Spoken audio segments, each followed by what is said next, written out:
So, back in January, Qui Rose Renea gave her fans exactly what they wanted, like in its absolute purest, most vulnerable form. Yeah, completely stripped down. Right. But then, barely 2 months later, she just completely abandoned that sonic comfort zone.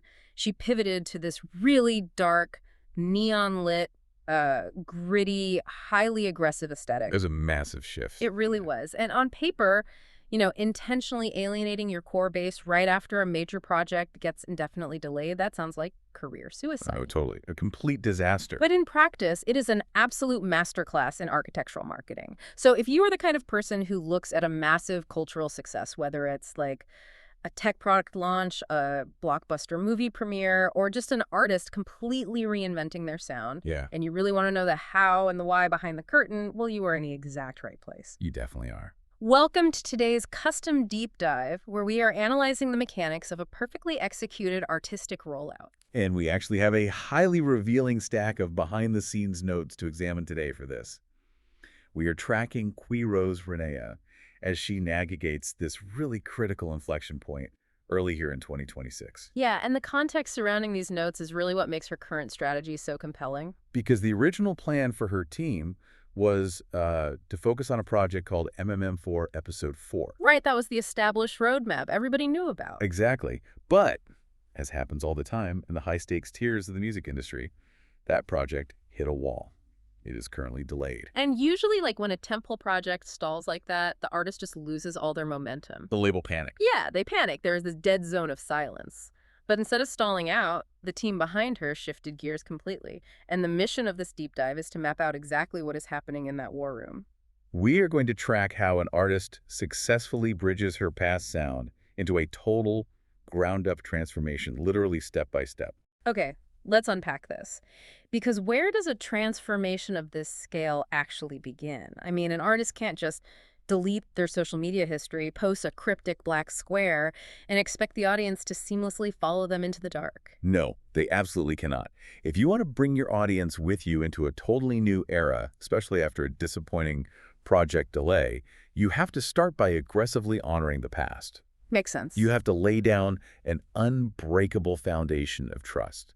And for Qui Rose Renea, that foundation was poured on January 19th with the release of the Qui Renea 6 EP.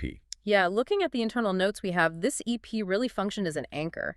It included a highly anticipated track called Let Me Calm Down. Which already had a massive amount of fan lore and organic hype built around it before it even dropped. Exactly. But she didn't just release the standard studio track, she deliberately included the instrumental version of it too, along with several other fan favorite songs and their instrumentals. Which is such an interesting move. It is.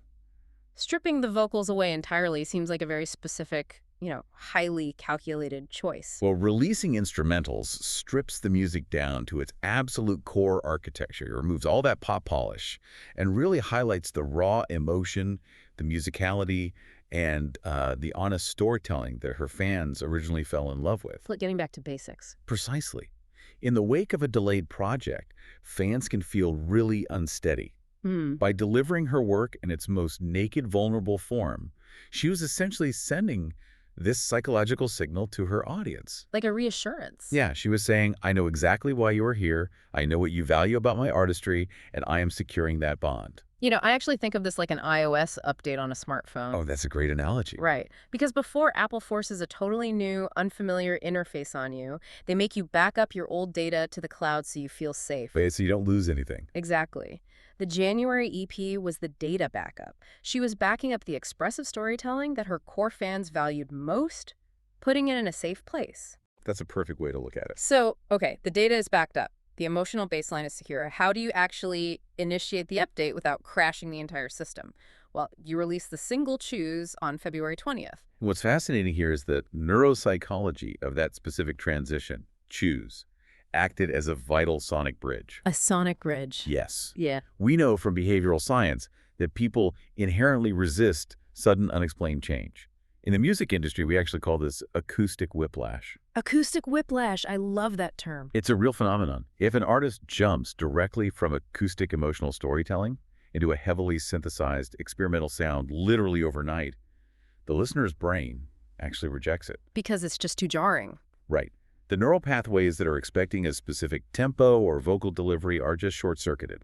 The audience feels confused, Yeah. and confusion quickly turns into rejection. Oh, I see the sequence now. Choose wasn't the new era itself. No, not at all. It was just the installation progress bar for the fans, because the notes described Choose as being smoother, more intentional, and honestly much more polished than her previous work. It was a very distinct step forward. But it wasn't a reinvention, it was just an elevation. Exactly. It offered a carefully curated, guided tour into her new direction.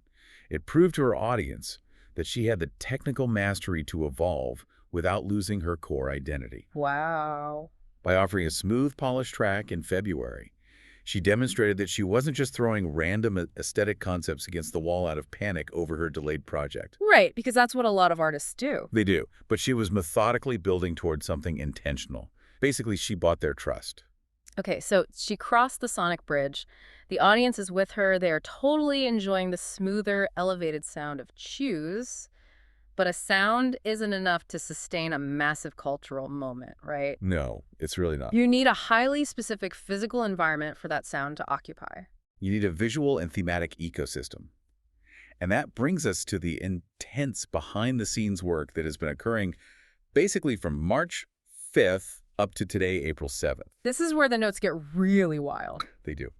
The team has been constructing entirely new artwork, comprehensively updated branding, and a significantly sharpened tone across all her platforms to introduce what they're officially calling the Broken Baddie era. The name Broken Baddie alone is incredibly evocative, but the visual aesthetic they've paired with it in these notes, it is almost startling. It's a complete 180. We are looking at a darker, emotionally charged, yet highly aggressive environment. Like the specific directives in the notes are, let me find it. Yeah, pink and lavender smoke, a heavy neon glow, and this rough brick wall grit. It's very specific. Very. And this is the official aesthetic for the imminent Broken Baddie single, which is slated to drop as early as tomorrow or the next day, pending some final distribution clearances. Let's actually pause on the concept of distribution clearances for a moment. Oh, yeah, please. Because it really highlights the sheer mechanics of a rollout like this. For a listener who might assume a superstar just, hits upload and a song instantly appears on Spotify, the reality of global distribution is heavily bureaucratized. It's a logistical nightmare behind the scenes. It truly is. A highly anticipated single like this requires synchronized global ingestion across dozens of digital service providers. You've got Apple, Tidal, Spotify, Amazon. All at the exact same time. Right. It requires clearing any underlying samples, securing legal metadata sign-offs, and locking in editorial pitching for playlist placements. A delay in any single territory pauses the entire global release mechanism. Wow. So the song is locked, but the logistical plumbing has to be perfectly pressurized before you can actually turn the valve. Okay, but here's where it gets really interesting, and honestly where I have to challenge the logic of this roadmap a little bit. Okay, go for it. We just spent all this time breaking down how Choose was this vital sonic bridge because it was smoother, refined, and polished. Right. It was this safe, calculated way to show growth and avoid acoustic whiplash. But now, barely a month later, she's aggressively pivoting to this dark, gritty, brick wall and neon aesthetic. She is. Doesn't that completely undo the careful, smooth transition she just engineered? Why introduce such a jarring visual contrast right now? Well, if we connect this to the bigger picture, the stark contrast isn't a mistake. Yeah. It is the entire point of the campaign. Really? Yeah. You have to remember that Broken Baddie isn't merely a song title. The team is explicitly structuring it as a mood, a statement, and a defining chapter. Okay. Choose secured their trust and proved her technical polish. Once the audience trusts your competence, you gain the permission to actually shock them. Oh, so the polish was just a Trojan horse? Yes. She installed the new operating system with Choose, and now she's entirely changing the physical casing of the phone, making it dark, gritty, industrial to force the user to interact with it differently. Precisely. Because if she had just kept releasing smooth, polished tracks with equally smooth, polished artwork, the music would inevitably just evolve into background noise. It would be boring. It would be aesthetically pleasing, but entirely passive. To mark a true era in the cultural zeitgeist, you require friction. Friction. Visual friction, like juxtaposing pink smoke against brick wall grit. That signals to the human brain, pay attention, the stakes have fundamentally changed. That makes so much sense. It shifts the listener's experience from passively hearing a track on their commute to actively participating in a constructed narrative. So you have engineered this massive visual friction. You have commanded their attention with neon and grit. But, I mean, attention is notoriously cheap in 2026 if you don't know how to harness it. Oh, absolutely. So how is the team mathematically stretching that hype over the next 3 months? They're relying on the architecture of anticipation, Mhm. specifically targeting Q2 and Q3 of the fiscal calendar. Looking at the schedule, the milestones are laid out with absolute surgical precision. Yes. The absolute climax, the final destination of this entire 6-month journey is May 24th. That is the official release date for the full album, which is titled Over It. Tying an artistic era to corporate timelines is always fascinating to me. Like, you don't drop a massive, aggressive, neon-drenched project in November. No, definitely not. By locking in late May, they are positioning Over It to entirely dominate the Q3 summer touring and festival season. It essentially becomes an undeniable summer anthem. Right. But there is a crucial stepping stone before we even get to May 24th. The internal notes highlight May 6th as a major promotional event. The official tracklist reveal. Exactly. Now, analyzing this objectively, why manufacture a whole separate promotional event out of just a tracklist reveal? I mean, you are effectively announcing an announcement. This raises an important question about the modern psychology of consumer fandom. We can actually call this the law of the empty box. The law of the empty box. Okay, I like that. A tracklist reveal is arguably the most powerful leveraging tool an artist possesses, because it marks the exact moment the album stops being a theoretical concept and becomes a tangible mystery. But the fans still cannot hear a single note of the music. The box is literally empty. The box is empty of music, yes, but it is instantly filled with imagination. And the imagination of a dedicated audience will always generate more potent marketing than any PR agency ever could. That's such a good point. When Qui Rose Renea publishes those song titles on May 6th, she is providing the skeletal framework of an emotional arc. Human beings are innate pattern seekers. We want to connect the dots. Right. Fans look at a title and instantly begin projecting their own narratives onto it. They start asking things like, what does track 4 signify? Is track 7 a callback to the acoustic January EP? Or, does the title mean she's moving on from a highly publicized relationship? Or is she making a meta-commentary about being over her past musical limitations? Ah, so they transform from passive consumers waiting for a product into active detectives trying to solve a puzzle. They absolutely do. By sparking that intense speculation on May 6th, she engineers an 18-day runway of pure, self-generating momentum leading up to May 24th. She's basically crowdsourcing her marketing. Exactly.